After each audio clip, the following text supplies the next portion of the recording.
Hey, what's going on, RC drivers? Welcome back to the workshop. I just finished up a wrench session here on my Axial Racing Ryft. I made a few tweaks to it, fixed a broken part, and I'm about to head outside for some more action, but I wanted to throw on the camera so I could give you an update of what I did to this rig. So first up, if you guys watched my review video, you saw where I was running in cold weather, did a backflip off of a rock, landed wrong, and broke the front axle housing. Things happen in cold weather, but Axial was on point and they got me a new axle housing out right away. So I was pretty stoked about that and then made the swap. It was really easy to work on this rig, but it brings me to the point where a lot of drivers are gonna get this rig right now. It's still wintertime, which means it's cold. Cold makes plastics brittle and things can happen. If something does happen and you don't think it should have, give Horizon Hobby a call. Give them a chance to make it right. They've been doing some great customer service lately. I've been watching them online. So give them a call first before posting up all the pictures and stuff like that. But with that said, I moved on to swapping out the steering servo. Actually, the stock steering servo worked well. In fact, I'm just probably gonna put it into a kit that I need to build, but I wanted some more torque in here, so I went with a Ryft RC Rock 500 servo. And that went right in. Of course, you have to set your trims and your endpoints and stuff like that on your radio system if necessary, but I also installed a aluminum servo horn from Axial, and everything bolted right up. And I know the servo is gonna give me lots of torque for this rig. All right, the other big change that I made to it was in the power system. Now that stock Spectrum system works really well. I really like it, but I needed more fine control and I knew a censored system would do that. So for that, I went with Tekin. I've got an RX4 speed controller in here and I got a Rock 412 2300 kV motor, and that's a censored system, and I just know it's gonna give me the throttle control that I want in this rig. I think it's gonna work really well.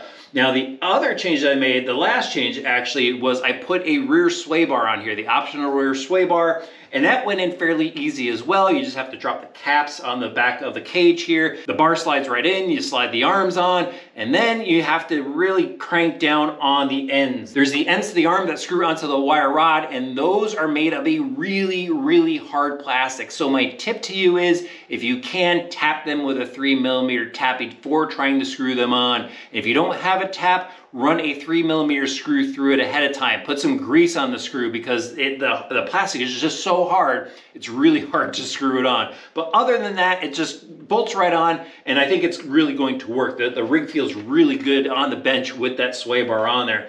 And that's really about it for changes. I didn't do anything to the diffs. I want to try it still with the million weight oil, the factory million weight oil in the diffs.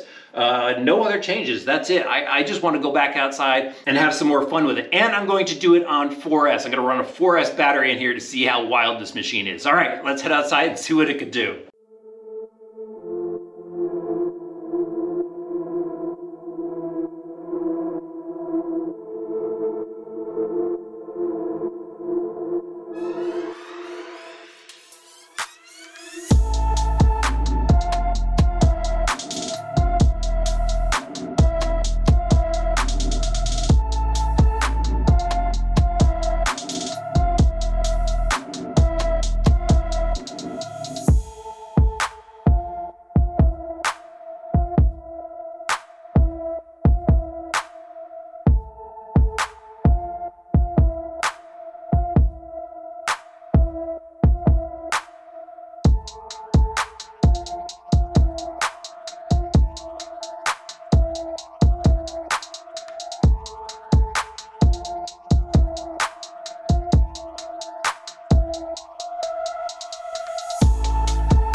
I know, that wasn't a ton of action footage, but it's gonna snow tonight. It's gonna snow tonight into tomorrow, and they're saying like 18 inches, and who knows when that's gonna clear up. And I had to get outside with this thing, and there was tons of snow on the ground already. That's the best spot I could find to run the Ryft, and you know what? I still had a blast with it. This thing is a lot of fun out there, and especially with the changes I made. And first up, I gotta tell you about that sway bar. If you got this rig, make sure you order this sway bar. It made a world of a difference as far as taming down the torque twist on this thing. There's still a little bit, but it is much less with that sway bar on there. That is a worthwhile investment if you have this ready to run. Now, the other worthwhile change was that speed controller and motor. That censored system is awesome. I do like the Spectrum speed controller and motor, but there's something to be said for the high-end censored system like this Tekin system, and it worked fantastic. So much more control, and I was running the thing on 4S. I forgot to mention before, I did go down a few teeth on the pinion. It's a 15 tooth in there now, but the power was so much more manageable. I had nice smooth control of the rig on the low end, and when I needed to punch it, it had plenty of rocket fuel to just boost this thing up and over some of those rocks there. It was a blast to drive. And that Ryft servo in there, that was killer as well. Tons of steering, didn't even have to worry about, you know, not having enough to navigate through some of the rocks and stuff like that. Ryft is always on point with their servo offerings. But just those few changes were awesome. I didn't even lock up the diffs or anything like that, and I felt that it worked even better that way. Again, that censored system made a big difference, and that sway bar. So I highly recommend the sway bar. I'll put links to that stuff in the description below. While you're there, please hit that subscribe button and the notifications bell. Let me know if you want to see more action on the Ryft, and you know, when the snow clears up, I'll do that if enough people want to see it. All right, guys, we'll see you back soon for some more RC driver videos.